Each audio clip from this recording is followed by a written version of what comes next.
സർവത്ര ഗോവിന്ദനാമസങ്കീർത്തനം ഗോവിന്ദ ഗോവിന്ദ. മൂകം കരോതി വാചാലം പങ്കും ലംഘയതേ ഗിരിം യൽകൃപാതമഹം വന്ദേ പരമാനന്ദമാധവം. അഖിലാനപരാധാന്മേ ക്ഷമസ്വ കരുണാനിധേ പ്രസീദ മൽഗുരോ നാഥ ജനകായ നമോ നമഃ. അഖിലാനപരാധാന്മേ ക്ഷമസ്വ കരുണാംബുധേ പ്രസീദ മൽപ്രിയേ നാഥേ മാതൃരൂപേ നമോസ്തുതേ. സദാശിവസമാരംഭാം ശങ്കരാചാര്യമധ്യമാം അസ്മദാചാര്യപര്യന്താം വന്ദേ ഗുരുപരമ്പരാം.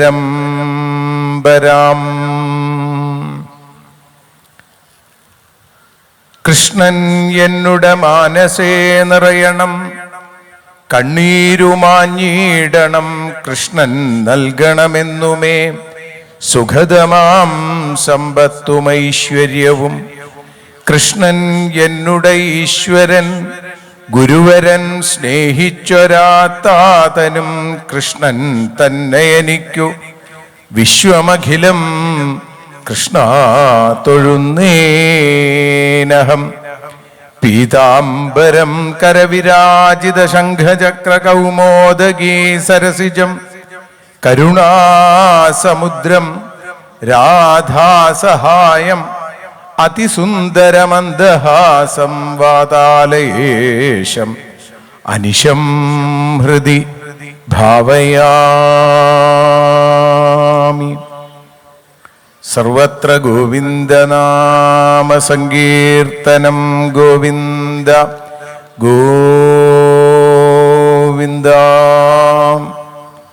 പൊന്നുഗുരുവായൂരപ്പൻ്റെ കൃപാ കടാക്ഷങ്ങളെ കൊണ്ട് ശ്രീമദ് ഭാഗവത മഹാസത്രവേദിയിൽ എത്രയോ ആചാര്യന്മാർ ഇരിക്കുകയും ഇനിയും എത്രയോ മഹാത്മാക്കളായിട്ടുള്ള ആചാര്യന്മാര് ഇരിക്കാനും ഇരിക്കുന്ന ഈ വ്യാസപീഠത്തിൽ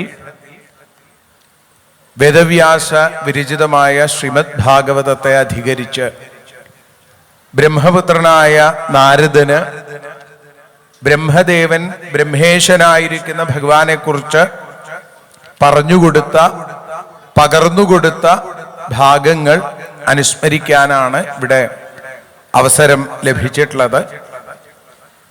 നേരത്തെ സൂചിപ്പിച്ചതുപോലെ പൊന്നുഗുരുവായൂരപ്പൻ്റെ മേൽശാന്തി എന്ന പരമപവിത്രമായ പദവി അനുഭവിക്കാനും ആസ്വദിക്കാനും ആ അനുഗ്രഹം ജീവിതത്തിൽ ചേർത്ത് വയ്ക്കാനും സാധിച്ച പുണ്യം കൊണ്ടാണ് ഈ ധന്യമായ വേദിയിൽ ഈ ദേവീ ക്ഷേത്രാങ്കണത്തിൽ ഭഗവാന്റെ കഥകൾ പറയാനുള്ള ഭാഗ്യമായിട്ട് തീർന്നത് എന്ന് ഉറച്ച് വിശ്വസിക്കുന്നു.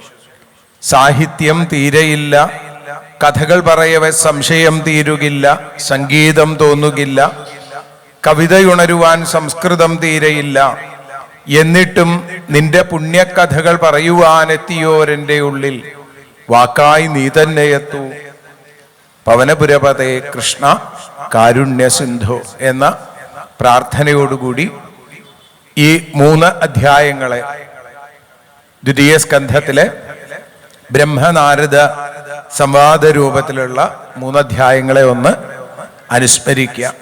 ഒരർത്ഥത്തിൽ ഭാഗവതം പൂർണ്ണമായി ബ്രഹ്മാവിൻ്റെ വാക്കുകളായിട്ട് നമുക്ക് ഇതിലൂടെ കേൾക്കാനായിട്ട് സാധിക്കുന്നു. ഭാഗവതത്തിൽ എന്നതുപോലെ തന്നെ ഭഗവാന്റെ അവതാരങ്ങളെ വിസ്തരിക്കുന്ന ബ്രഹ്മാവ് നാരദ മഹർഷിയുടെ മുമ്പിൽ കൃഷ്ണാവതാര കഥകളെ കുറച്ചുകൂടി വിസ്തരിക്കുന്നു എന്നും നമുക്ക് അവിടെ കാണാൻ സാധിക്കും. നാരദ മഹർഷി ഒരിക്കൽ സത്യലോകത്തിലേക്ക് എത്തിച്ചേരുന്നു. ആ സത്യലോകത്തിലേക്ക് എത്തിച്ചേരുന്ന നാരദൻ തൻ്റെ പിതൃഭാവത്തിലുള്ള അല്ലെങ്കിൽ ലോകത്തിൻ്റെ മുഴുവൻ സൃഷ്ടികർത്താവായിരിക്കുന്ന ബ്രഹ്മാവിനെ നമസ്കരിക്കുന്ന രംഗത്തോടു കൂടിയാണ് ആ 5-ാമത്തെ അധ്യായം ആരംഭിക്കുന്നത്. ദേവദേവ നമസ്തേസ്തു ഭൂതഭാവന പൂർവജ തദ്വിജാനീഹ്യജ്ഞാനം ആത്മതത്വ നിദർശനം. ആത്മതത്വത്തെ കാണിക്കുന്ന ആ ജ്ഞാനത്തെ അറിയാൻ ഞാൻ ആഗ്രഹിക്കുന്നു. അങ്ങ് ഈ ലോകത്തെ സൃഷ്ടിക്കുന്നു എന്ന് ഞാൻ കരുതുന്നു. എന്നാൽ അങ്ങ് പലപ്പോഴും ധ്യാനനിരതനായിരിക്കുന്നത് എനിക്ക് കാണാൻ സാധിക്കുന്നുണ്ട്. അങ്ങനെയെങ്കിൽ മറ്റൊരു ഈശ്വരൻ ഉണ്ട് എന്ന് ഞാൻ കരുതുന്നു. ആ ഈശ്വരനെ കുറിച്ച് ആ ജ്ഞാനം ഉണ്ടാവാൻ ഞാൻ ആഗ്രഹിക്കുന്നു. അതുകൊണ്ട് എനിക്ക് അത് പറഞ്ഞു തരണേ എന്ന് പ്രാർത്ഥിക്കുമ്പോഴാണ് 8 ശ്ലോകങ്ങളിലൂടെയാണ് ആ താല്പര്യം നാരദ മഹർഷി അവിടെ പറയുന്നത്. അതിനുള്ള മറുപടിയായിട്ടാണ് ബ്രഹ്മാവ് തൻ്റെ സൃഷ്ടി രഹസ്യത്തെ അല്ലെങ്കിൽ തനിക്കും സൃഷ്ടികർത്താവായിരിക്കുന്ന ആ ഭഗവാനെ, ആ പത്മനാഭനെ കുറിച്ച് പറയുന്നത്. പറഞ്ഞു, ഭഗവാൻ ലോകത്തെ സൃഷ്ടിച്ചു. ആ ഭഗവാന്റെ കാരുണ്യം കൊണ്ട് ഭഗവാന്റെ നാഭീകമലത്തിൽ നിന്നും ഞാനുണ്ടായി. ഞാൻ ഒരുപാട് അന്വേഷിച്ചു ആ ഭഗവാനെ അന്വേഷിച്ചത് എൻ്റെ ജന്മത്തിന് കാരണമായിരിക്കുന്ന ആ താമരയുടെ കാരണം അന്വേഷിച്ചുള്ള ഒരു യാത്രയായിരുന്നു. അങ്ങനെ അണുസ്വരൂപനായി ഞാൻ ആ താമരത്തണ്ടിലൂടെ അനേക കാലം, അനേക വർഷങ്ങൾ അങ്ങനെ സഞ്ചരിച്ചുവെങ്കിലും അവസാനം എനിക്ക് ഒരു കാര്യം മനസ്സിലായി, അതിൻ്റെ കാരണം കണ്ടുപിടിക്കാൻ ഇതുകൊണ്ടൊന്നും സാധിക്കില്ല. പിന്നെയോ അചഞ്ചലമായ തപസ്സുകൊണ്ട് മാത്രമേ ആ ഭഗവാനെ അറിയാനായിട്ട് സാധിക്കുകയുള്ളൂ എന്ന് എനിക്ക് മനസ്സിലായി. മറ്റൊന്നുകൂടി എനിക്ക് മനസ്സിലായി, നാരായണ പരാവേദ ദേവാ നാരായണാംശജ നാരായണ പരാലോക നാരായണ പരാമഖ നാരായണ പരോയോഗം നാരായണ പരം തപ നാരായണ പരം ജ്ഞാനം നാരായണ പരാഗതി. എല്ലാം നാരായണനാണ്. ഭാഗവതത്തിൽ നിന്ന് നമ്മൾ മനസ്സിലാക്കേണ്ടതും അത് തന്നെയാണ്. ഭഗവാനിൽ നിന്ന് അന്യമായിട്ട് ലോകത്തിൽ ഒന്നുമില്ല. ഏകം സദ്വിപ്രാ ബഹുധാ വദന്തി, ഒന്നിനെ പലതായിട്ട് പറഞ്ഞുകൊണ്ടിരിക്കുന്നു. ആ ഒരേ ഒരു ഒന്നിനെ അറിയലാണ്, ആ ശരിയെ അറിയലാണ്, ആ ഹരിയെ അറിയലാണ് ഭാഗവതം എന്നുള്ളത്. നമ്മൾ പലപ്പോഴും തെറ്റുകളുടെ പിന്നാലെ പോകുന്ന ഒരു സ്വഭാവമാണ് നമുക്കുള്ളത്. എന്നാൽ തെറ്റിന്റെ പിന്നാലെയല്ല, ശരിയുടെ പിന്നാലെയാണ് പോകേണ്ടത്. ആ ശരിയെ തിരിച്ചറിയലാണ് യഥാർത്ഥ ഭക്തി എന്നുള്ളത്. ഭാഗവതം മറ്റൊരിടത്ത് പറയുന്നുണ്ട്, നമ്മൾ ആരെയും നിന്ദിക്കുകയോ പ്രശംസിക്കുകയോ ഒന്നും ചെയ്യേണ്ടതില്ല എന്ന്. കാരണം എന്താ? എല്ലാം ഈശ്വരനാണ്. ഇപ്പൊ ഗുരുവായൂരപ്പന്റെ മേൽശാന്തി എന്നുള്ള രീതിയിൽ ഭഗവാന് ശബരിവാര പൂജ ചെയ്യുന്ന സന്ദർഭത്തില് ഭഗവാന് പൂജകൾ നടത്തുമ്പോൾ ധർമായ നമ എന്നും അധർമായ നമ എന്നും ഭഗവാനെ പൂജിക്കും.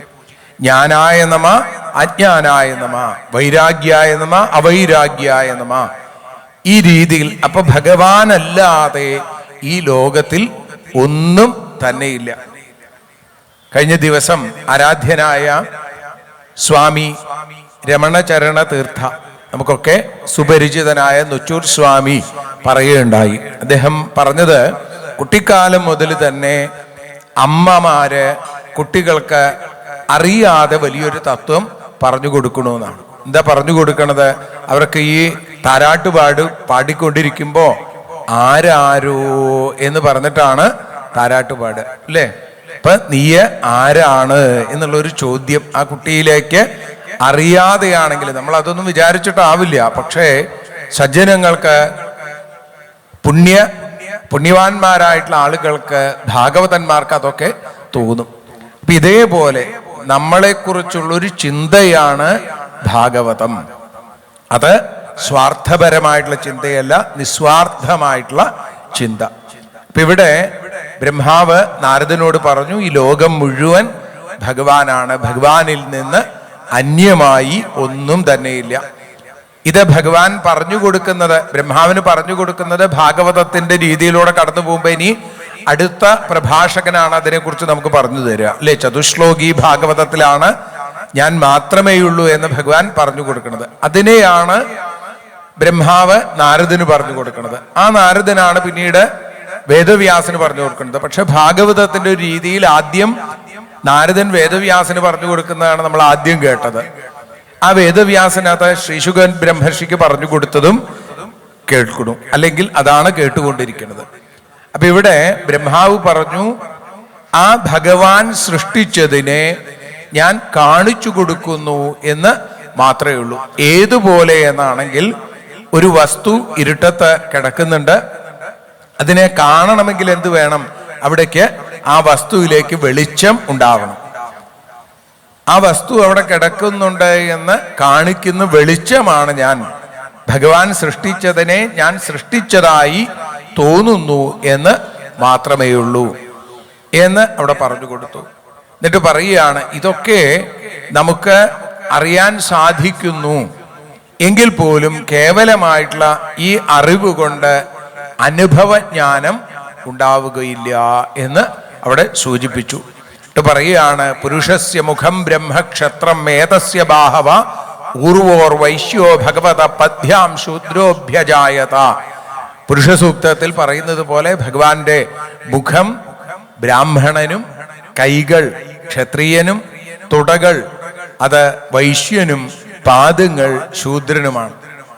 എന്തിനു വേണ്ടിയിട്ടാണ് ഈ വർണ്ണാശ്രമ ധർമ്മങ്ങളൊക്കെ വെച്ചിട്ടുള്ളത്? അതും ഈശ്വര സേവയ്ക്കുള്ള ഒരു ഉപാധി മാത്രമാണ്. ഒന്നും ഒന്നിനേക്കാൾ ശ്രേഷ്ഠമെന്ന് പറയാൻ പാടില്ല. നാലും ഒരേപോലെ പ്രവർത്തിക്കുമ്പോഴാണ് ഒരു സമാജം ഏറ്റവും ശ്രേഷ്ഠമായിട്ട് നിൽക്കുക, അല്ലേ?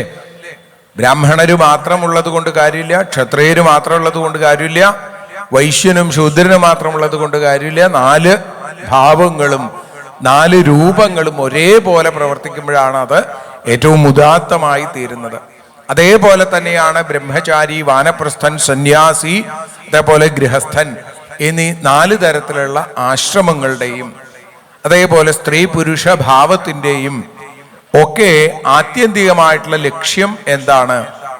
അത് ഭഗവാനെ അറിയുക എന്നുള്ളതാണ് എന്നും അവിടെ സൂചിപ്പിച്ചു. അപ്പൊ ഈ വിരാട് പുരുഷന്റെ ഭൂർലോക കൽപ്പിത പദ്ഭ്യാം ഭുവർലോകോസ്യ നാഭിത ഹൃദാ സ്വർലോക ഉരസ മഹർലോകോ മഹാത്മന ഗ്രീവായാം ജനലോകാശ്ച തപോലോകസ്തനദ്വയാൽ മൂർധഭി സത്യലോകേസ്തു ബ്രഹ്മലോകം സനാതന തത്കട്യാം ചാതലം ക്ലിപ്തം ഊരുഭ്യാം വിതലം വിഭോ ജാനുഭ്യാം സുതലം ശുദ്ധം ജംഘാഭ്യാം തു തലാതലം മഹാതലം തു ഗുൽഭാഭ്യാം പ്രപദാഭ്യാം രസാതലം പാതാളം പാദതലത ഇതി ലോകമയ പുമാൻ ഭൂർലോക കൽപ്പിത പദ്ഭ്യാം ഭുവർലോകോസ്യ നാഭിത സ്വർലോക കൽപ്പിതോ മൂർധ്നി ഇതി വാ ലോകകൽപ്പന.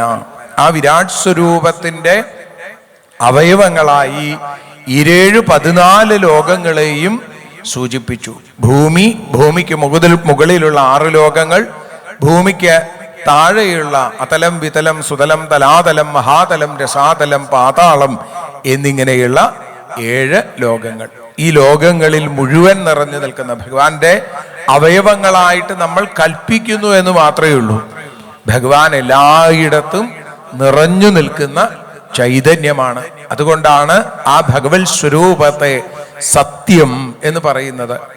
സനാതനമായ നാശമില്ലാത്ത സത്യമാണ് ഭഗവാൻ. നമ്മളൊക്കെ വ്യാവഹാരികമായിട്ടുള്ള സത്യം മാത്രമാണ്.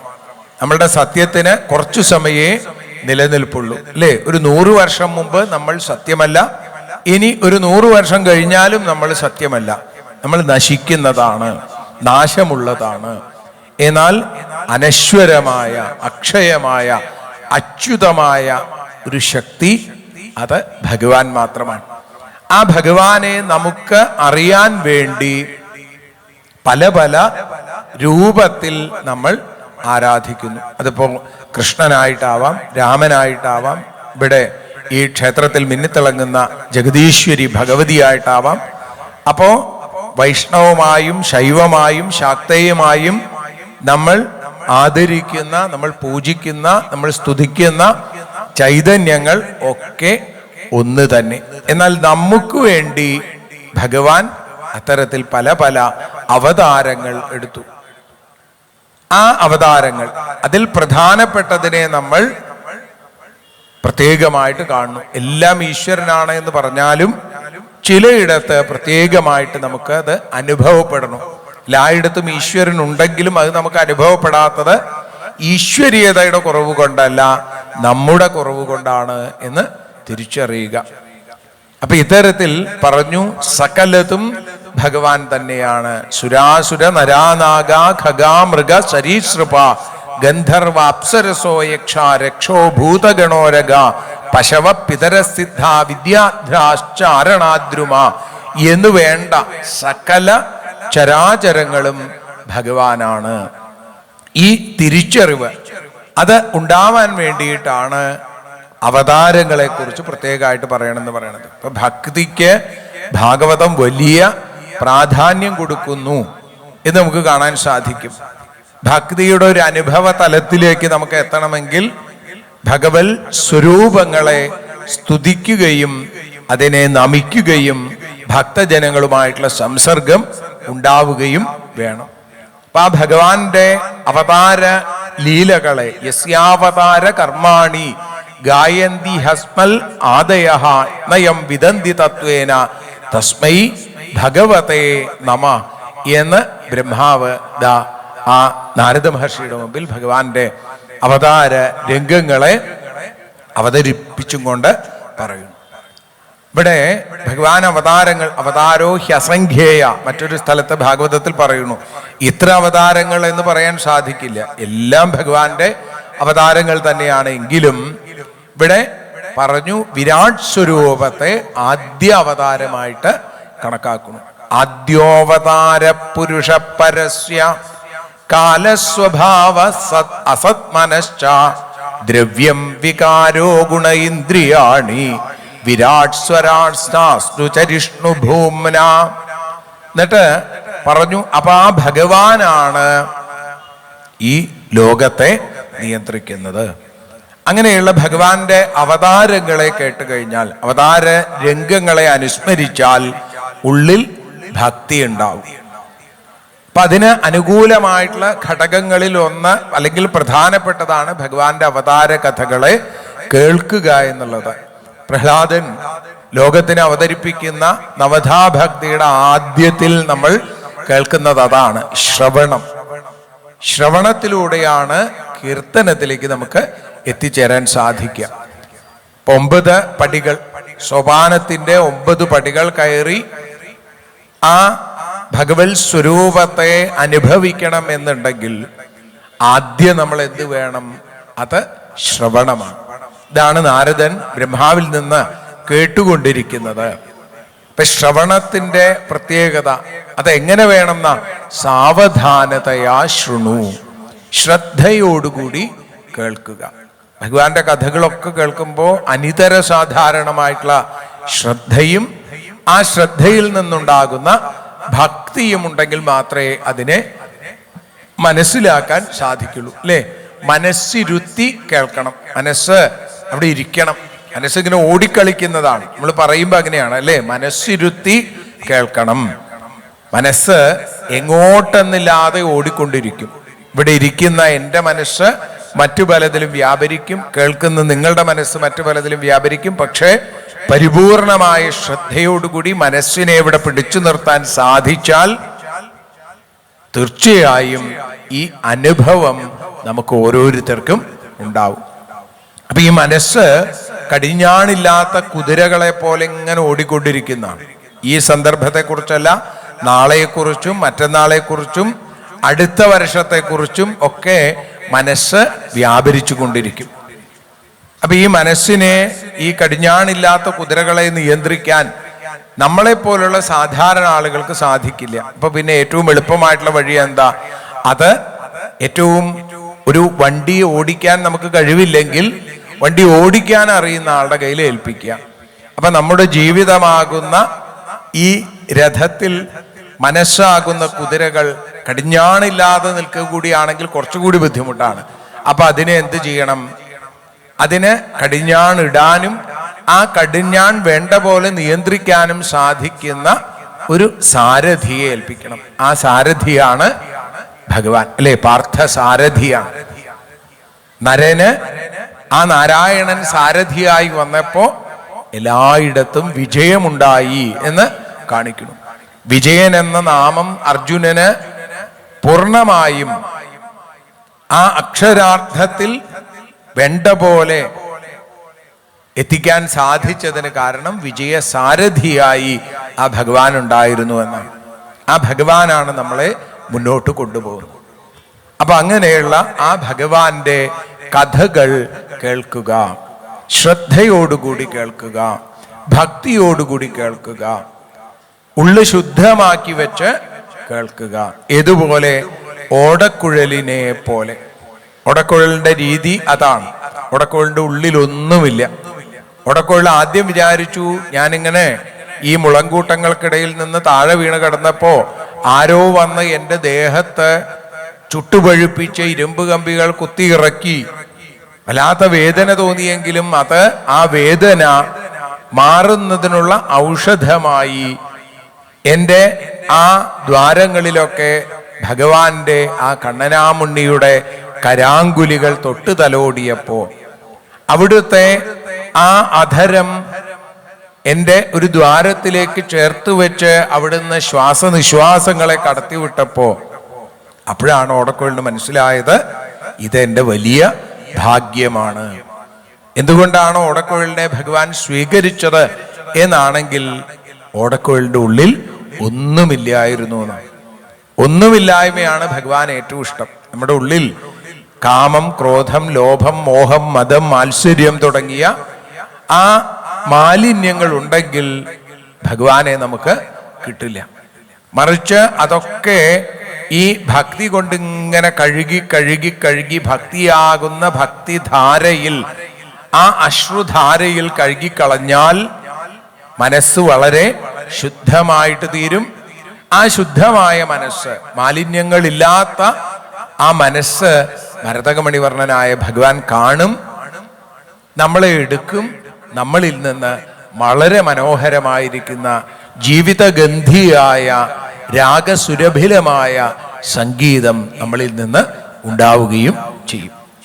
അപ്പൊ അതുകൊണ്ട് ഈ ശുദ്ധീകരണത്തിനുള്ള ഒരു പ്രക്രിയയാണ് ഭഗവാന്റെ കഥകൾ കേൾക്കുക. അത് ഇത്തരത്തിലുള്ള വലിയ സത്രങ്ങളിലാവാം, സപ്താഹങ്ങളിലാവാം, അതുമല്ലെങ്കിൽ ഗൃഹാന്തരീക്ഷത്തിൽ നടത്തുന്ന ഭജനകളിലൂടെയാവാം, സത്സംഗങ്ങളിലൂടെയാവാം. ആധുനിക കാലത്ത് നമുക്ക് മൊബൈലിലൂടെയും അത് കേൾക്കാനായിട്ട് സാധിക്കും. ആലോചിച്ചു നോക്കൂ, പണ്ടൊക്കെ ഒരു സപ്താഹം അല്ലെങ്കിൽ ഒരു സത്രം, ഒരു ഭാഗവതന്റെ പ്രഭാഷണം കേൾക്കണമെങ്കിൽ കാതങ്ങളോളം ദൂരം താണ്ടി അവിടെ ചെന്നിട്ട് വേണം കേൾക്കാൻ. ഇപ്പോ എന്തെല്ലാം സൗഭാഗ്യങ്ങളും സൗകര്യങ്ങളും നമുക്ക് ലഭിച്ചു. ഇവിടെ നിന്ന് വളരെ ശബ്ദം കുറച്ച് ഞാൻ പറയുന്നത് അതിൻ്റെ എത്രയോ മടങ്ങ് ശബ്ദത്തിൽ നിങ്ങൾക്ക് കേൾക്കാൻ സാധിക്കണം. പണ്ട് പൃഥു മഹാരാജാവ് ഭഗവാനോട് പ്രാർത്ഥിച്ചത് വിധൽസ്വ കർണായുധം എന്നാണ്. എനിക്ക് 10,000 ചെവികൾ തരണേ ഭഗവാനെ. എവിടെ എവിടെ ഭഗവാന്റെ കഥകൾ കേൾക്കുന്നുണ്ടോ അതൊക്കെ എനിക്ക് കേൾക്കാൻ പാകത്തിന്, ആ കഥകൾ പാടുന്നത് മുഴുവൻ അനുഭവിക്കാൻ പാകത്തിന് എനിക്ക് ചെവികൾ തരണേ എന്ന് പ്രാർത്ഥിച്ചു. അപ്പൊ നോക്കൂ, ഇന്ന് ഭഗവാനോട് നമ്മൾ പ്രാർത്ഥിക്കാതെ പോലും ഈ ആധുനിക കാലത്ത് ഭഗവാൻ നമുക്ക് പൃഥു മഹാരാജാവിന് കൊടുത്തതുപോലെ 10,000 ചെവികളുടെ ശക്തി നമുക്ക് തന്നേക്കാണ്. എവിടെ ഇരുന്നും നമ്മുടെ വിരൽ തുമ്പിലെ ഒരു ചെറു ചലനം കൊണ്ട് എത്രയോ മഹാന്മാരുടെ പ്രഭാഷണങ്ങൾ നമുക്ക് കേൾക്കാനായിട്ട് സാധിക്കും. അപ്പൊ എല്ലാത്തിനെയും നല്ലതായിട്ട് കാണുക എന്നുള്ളതും ഭാഗവതം നമ്മളെ പറയാതെ പഠിപ്പിക്കുന്ന വലിയൊരു പാഠമാണ്. എല്ലാത്തിലും നല്ലത് കാണാനായിട്ട് സാധിക്കുക. ഈ ലോകത്ത് മോശമായിട്ട് ഒന്നുമില്ല എന്ന് ഉറപ്പിക്കുക. കാരണം എന്താ? എല്ലാത്തിലും ഈശ്വര ചൈതന്യമുണ്ട് എന്നാണ് ആർഷഭാരത സംസ്കാരം നമ്മളെ പഠിപ്പിക്കുന്നത്. അങ്ങനെയെങ്കിൽ എങ്ങനെയാണ് മോശമായിട്ടൊന്ന് ഉണ്ടാവുക? മോശമായിട്ടൊന്നുമില്ല. അതുകൊണ്ടാണ് നമ്മൾ പണ്ട് കാലത്ത് നമ്മളെയൊക്കെ പഠിപ്പിച്ചത് എല്ലാം നല്ലതായിട്ട് കാണാൻ അറിയാതെ നമ്മളെ പഠിപ്പിച്ചിരുന്നു. അതുകൊണ്ട് നമ്മൾ എന്ത് പറയും? നല്ല ചൂട് അല്ലേ, നല്ല വെയില്, നല്ല മഴ, നല്ല പനി, നല്ല കാലുവേദന, നല്ല ചുമ എന്നേ നമ്മൾ പറഞ്ഞു തരുന്നുള്ളൂ അല്ലേ. എല്ലാവരും അങ്ങനെയാണ്. എന്ത് പറ്റി? ഒന്നും പറയണ്ട, നല്ല കാലുവേദന. പൊട്ട കാലുവേദനയാണെങ്കിലും പൊട്ട കാലുവേദന എന്ന് ആരും പറയാറില്ല.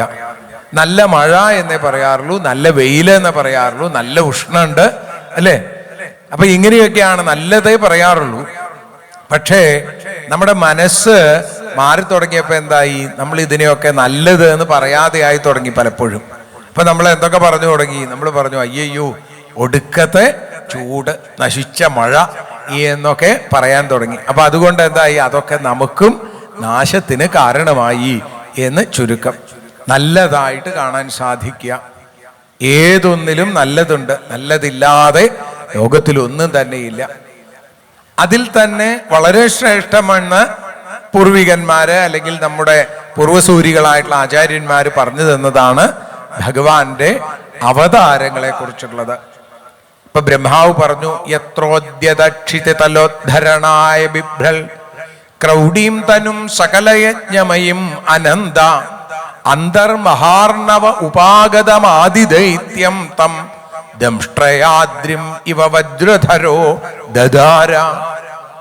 വരാഹമൂർത്തിയുടെ അവതാര രംഗത്തെ വർണ്ണിച്ചും കൊണ്ടാണ് ബ്രഹ്മാവ് ആരംഭിച്ചത്. തൻ്റെ നാസാദ്വാരത്തിൽ നിന്നും പുറത്തേക്ക് ചാടിയ ഭഗവാന്റെ ദിവ്യമായ അവതാരം. ഭാഗവതത്തിലും ഈ ഒരു രൂപത്തിൽ തന്നെയാണ് വരാഹമൂർത്തിയുടെ അവതാരമാണ് നമ്മൾ ആദ്യമായിട്ട് വളരെ വിസ്തരിച്ച് കേൾക്കുന്നത്. കാരണം ഭാഗവതം മുഴുവൻ സംവാദ രൂപത്തിൽ ആണ് എന്നുള്ളത് കൊണ്ടാണ്. ഒരാളുടെ ചോദ്യം, ആ ചോദ്യത്തിനുള്ള മറുപടി. നല്ല ചോദ്യം നല്ല ഉത്തരത്തിന് കാരണമാകും.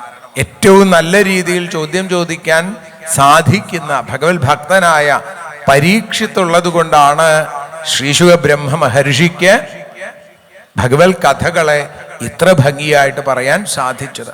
എല്ലാം വേണ്ടത് വേണ്ട സമയത്ത് വേണ്ടതുപോലെ ചോദിച്ചു, അതുകൊണ്ട് വേണ്ടതുപോലെ പറയാനായിട്ടും സാധിച്ചു.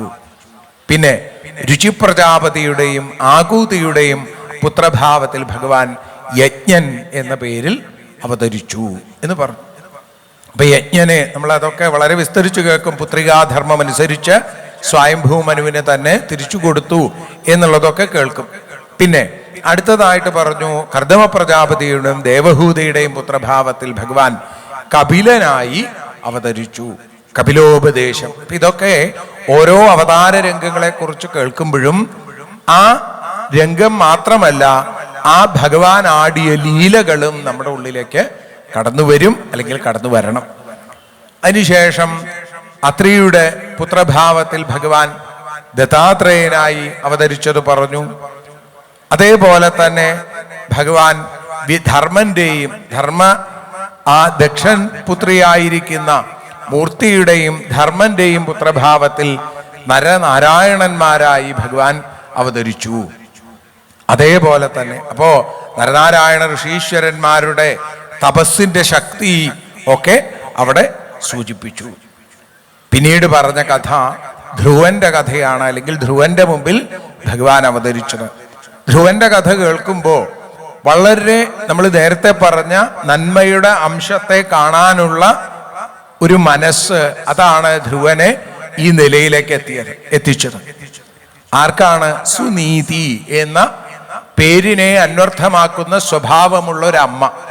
ഓരോ അമ്മമാരും, ഭാഗവതം പഠിക്കുന്ന അമ്മമാര്, ഭാഗവതം കേൾക്കുന്ന അമ്മമാര്, കേൾക്കേണ്ടുന്ന അറിയേണ്ടുന്ന ഏറ്റവും ശ്രേഷ്ഠമായ ഒരു ഭാഗമാണ് ധ്രുവചരിത്രം.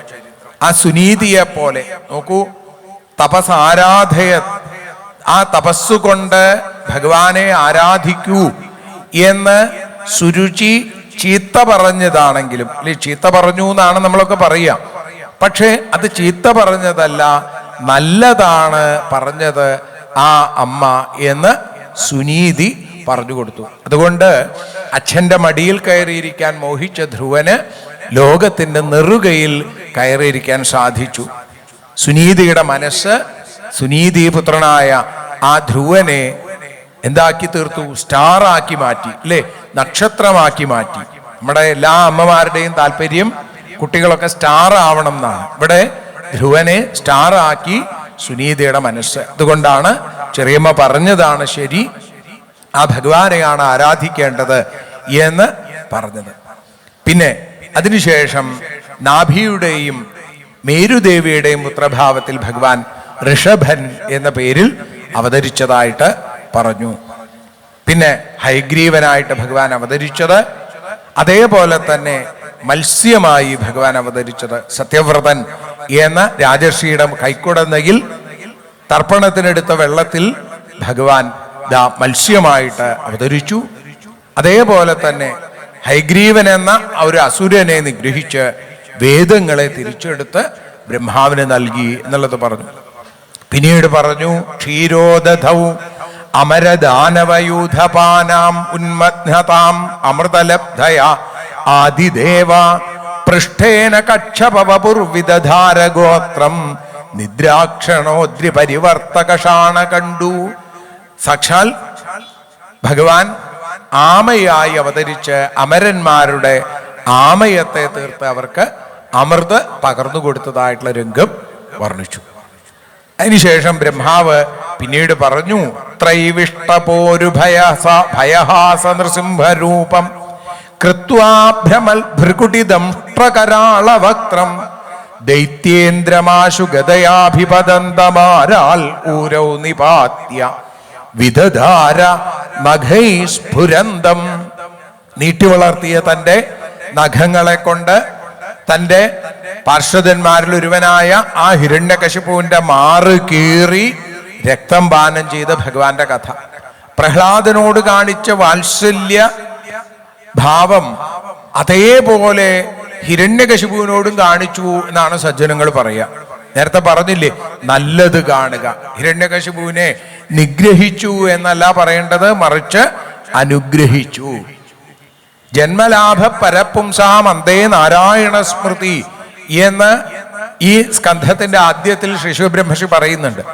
അവസാനത്തിൽ ഭഗവത് സ്മൃതി എന്നുള്ളതാണെങ്കിൽ ഇവിടെ ഏതാ ആ ഹിരണ്യകശിപുവിന് ഭഗവത് സ്മൃതി മാത്രമല്ല, മരണസമയത്ത് ഭഗവാനെ കാണാൻ സാധിച്ചു എന്നുള്ളത് മാത്രമല്ല, ഭഗവാന്റെ മടിയിൽ കിടന്നുകൊണ്ട് മരിക്കാനുള്ള ഭാഗ്യം ലഭിച്ചു. മറ്റാർക്കും ലഭിക്കാത്ത ഭാഗ്യമാണ് ഹിരണ്യകശിപുവിന് ഭഗവാൻ കൊടുത്തത്.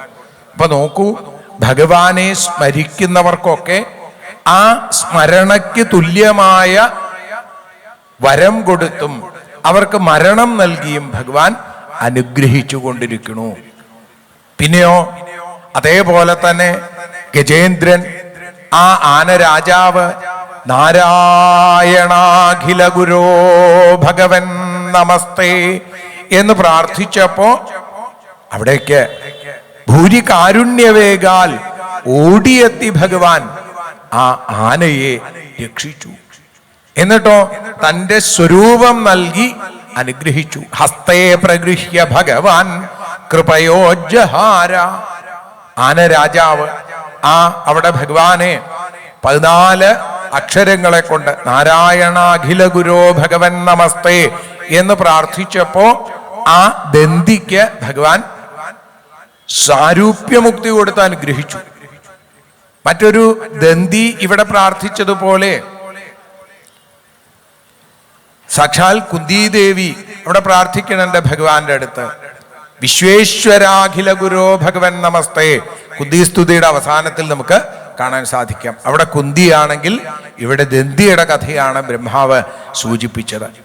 പിന്നെയോ അതേപോലെ തന്നെ ഭഗവാൻ വാമനനായി അവതരിച്ചു.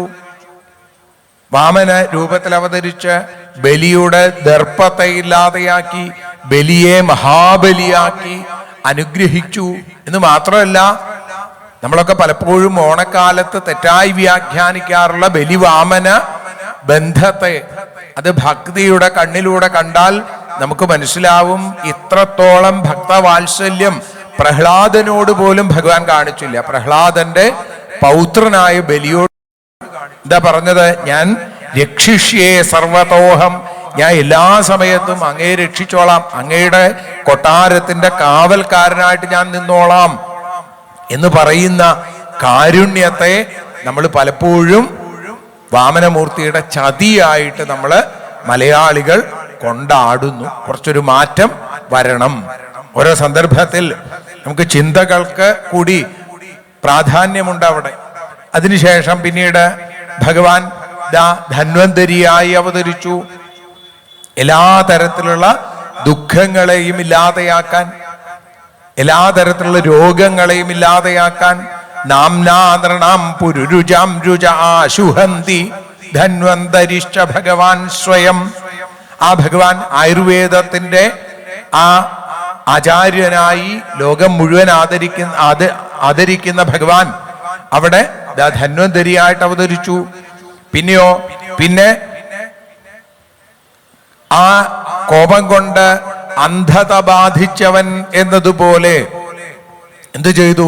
പരശുരാമനായിട്ട് ഭഗവാൻ അവതരിച്ചു. ത്രിസപ്തകൃത്വ ഉരുധാര പരശ്വധേന ഉദ്വധ്യസൗ അവനി കണ്ടകമുഗ്രവീര്യ. അവിടെ പരശുരാമനായിട്ട് ഭഗവാൻ അവതരിച്ചു. പിന്നീടാണ് മര്യാദാ പുരുഷോത്തമനായിരിക്കുന്ന സാക്ഷാൽ ശ്രീരാമചന്ദ്രസ്വാമിയായിട്ട് ഭഗവാൻ അവതരിച്ചത്. ഭഗവാന്റെ അവതാരം ചൈത്രമാസത്തിലെ ശുക്ലപക്ഷ നവമി. ഇന്ന് ശുക്ലപക്ഷ അഷ്ടമി. നാളെയാണ് ഭഗവാന്റെ ശ്രീരാമാവതാരം അല്ലെങ്കിൽ ശ്രീരാമ നവമി എന്നുള്ളത്. ആ രാമനായി ഭഗവാൻ അവതരിച്ചു. രാവണ നിഗ്രഹം എന്നുള്ള രീതിയിൽ ലോകത്തിന് ഒരു മനുഷ്യൻ എങ്ങനെയാവണം, സത്യം വദ ധർമ്മം ചര എന്നുള്ളത് പരിപൂർണമായി തൻ്റെ ജീവിതത്തിൽ പകർത്തിക്കാട്ടിയ ഭഗവാന്റെ അതിദിവ്യമായ ആ അവതാരം. പിന്നീട് ഭഗവാൻ കൃഷ്ണനായി അവതരിച്ചു. എല്ലാവർക്കും വാരിയെടുക്കാൻ തോന്നുന്ന പൊന്നുണ്ണിക്കണ്ണനായിട്ട് ഒക്കത്തിരിക്കുന്ന ഉണ്ണിയായി മാറിയ കഥയാണ് കൃഷ്ണന്റെ കഥ, അല്ലേ? ഒക്കേത്തിരിക്കുന്ന ഈ ലോകത്തെ മുഴുവൻ തിരിച്ചുകൊണ്ടിരിക്കുന്ന ഭഗവാൻ അതൊക്കെ വിട്ട് യശോദാമ്മയുടെയും രോഹിണിയുടെയും ഗോപികമാരുടെയും ഒക്കത്തിരിക്കുന്ന ഒരു ഉണ്ണിയായിട്ട് മാറി. ഉപനിഷത്ത് സുന്ദരികൾ സ്തുതിക്കുന്ന ഉണ്ണി ഉരലിൽ കെട്ടിയ ബാലകനായി മാറി. പൂതനയുടെ രാക്ഷസഭാവത്തെ തീർത്ത് പൂതയാക്കി അനുഗ്രഹിച്ചു. വണ്ടിയായി വന്നവനെ തൻ്റെ കാൽ കൊണ്ട് തട്ടിത്തെറിപ്പിച്ച ഭഗവാന്റെ അവതാര ലീലകൾ. കൽത്തുറുങ്കിനകത്തമ്മ കണികണ്ട ദിനം മുതൽ കാട്ടാളനെയ്ത കണയാൽ കാൽപാദം മിണ്ടനാൾ വരെ കണ്ണൻ കമലപത്രാക്ഷൻ ആടിയ മനോഹരമായിട്ടുള്ള ലീലകൾ അവിടെ സൂചിപ്പിച്ചു. ഭൂമേ സുരേതരവരൂഥ വിമർദിതായ ക്ലേശവ്യയായ കലയാ സിത കൃഷ്ണകേശ ജാതകരിഷ്യതി ജനാനുപലക്ഷ്യ മാർഗ കർമാണി ചാത്മമഹിമോപനിബന്ധനാനി തോകേന ജീവഹരണം. ചെറിയ കുട്ടിയായിരിക്കുമ്പോ തന്നെ പൂതനയെ നിഗ്രഹിച്ചു, ശകടാസുരനെ നിഗ്രഹിച്ചു, അതേപോലെ തന്നെ തൃണാവർത്തനെ നിഗ്രഹിച്ചു. ആ ഉണ്ണികൾക്ക് ഗർഗാചാര്യര് രാമനെന്നും കൃഷ്ണനെന്നും പേര് നൽകി. പിന്നെ കാളിന്തിയെ, വിഷലിപ്തമായ കാളിന്തിയെ വിഷവിമുക്തമാക്കി അനുഗ്രഹിച്ചു.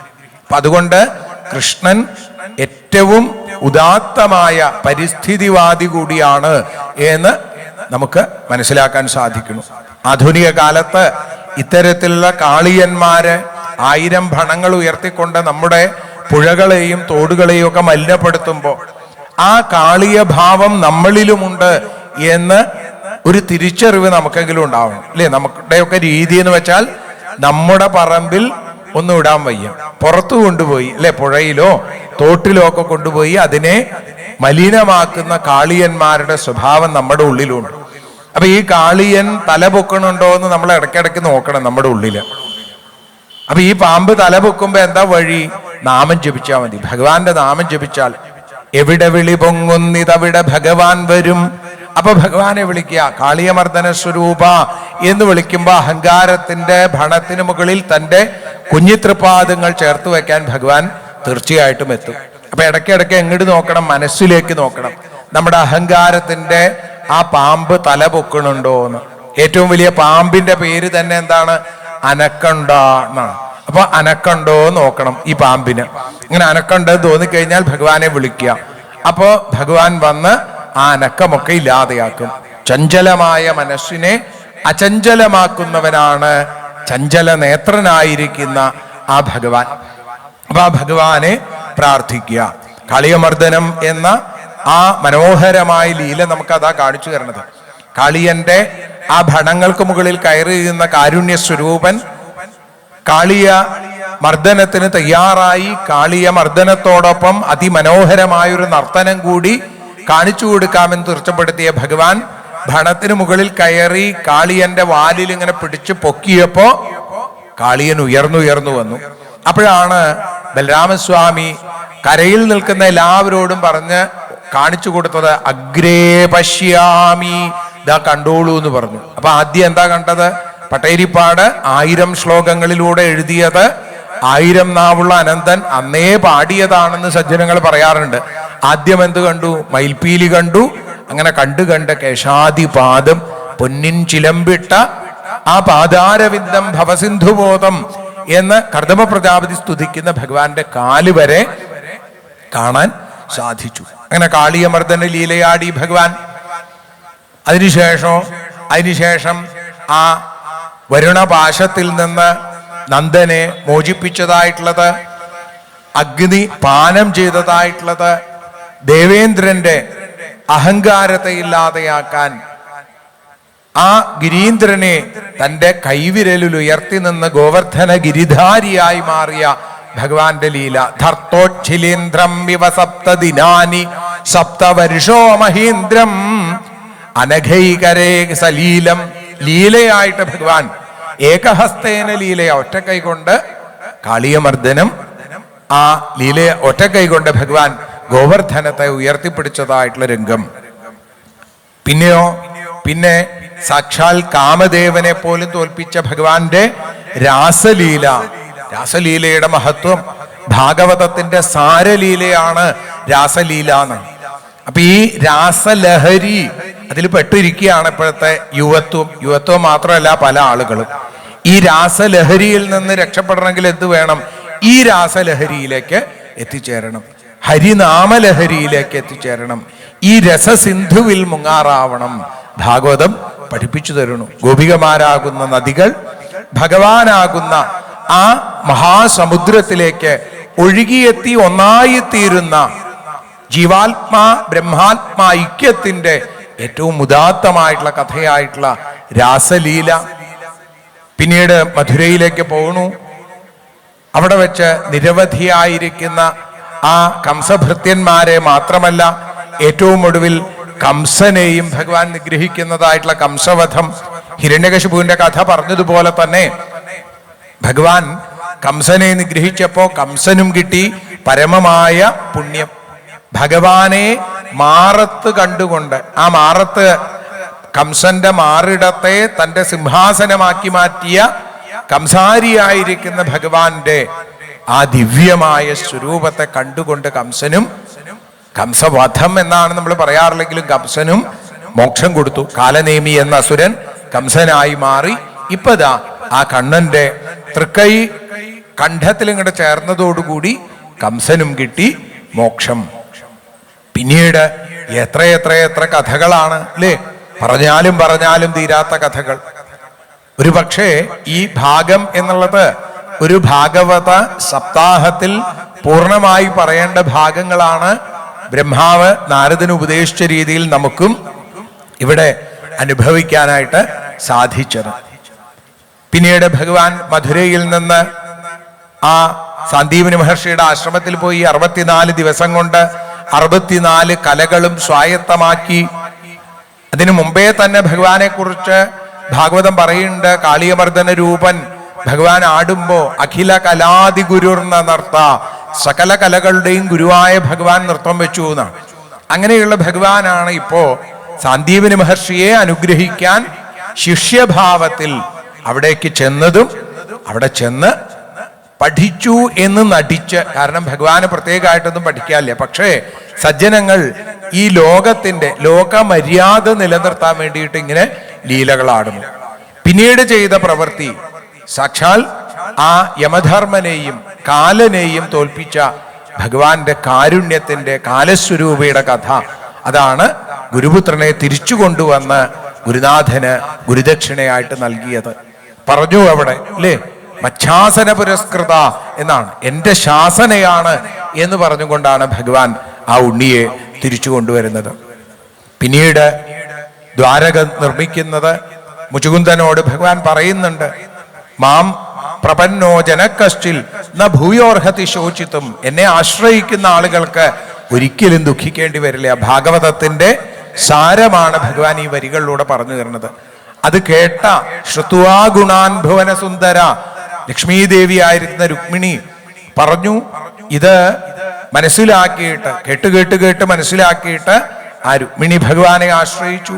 സത്യഭാമ, ജാംബവതി, കാളിന്തി എന്ന് വേണ്ട 16,108 പത്നിമാർക്കും ഏകവല്ലഭനായി ത്രിലോകീ ഗൃഹസ്ഥനായി ഭഗവാൻ ആടിയ ലീലകൾ, ഭഗവാന്റെ പുത്രപൗത്ര വംശവർണ്ണന, അതിനുശേഷം രാജസൂയ യാഗവേദിയിൽ ധർമ്മപുത്ര മഹാരാജാവിന്റെ മുമ്പിൽ അഗ്രപൂജ സ്വീകരിച്ച ഭഗവാൻ, അതേപോലെ ഭക്തന്റെ മുമ്പിൽ ഭഗവാൻ പൂജ സ്വീകരിച്ചുവെങ്കിൽ മറ്റൊരു ഭക്തന്റെ കാലു കഴുകിച്ച് ആ കണ്ണീർ തീർത്ഥത്തെ ലോകത്തിന്റെ മുഴുവൻ ശുദ്ധിക്കായി വിതരണം ചെയ്ത സുദാമാചരിതം അല്ലെങ്കിൽ ശ്രീദാമാചരിതം എന്നുള്ള മനോഹരമായിട്ടുള്ള കഥയും ഒക്കെ നമുക്ക് ഭാഗവതത്തിലൂടെ കേൾക്കാനായിട്ട് സാധിക്കുന്നു.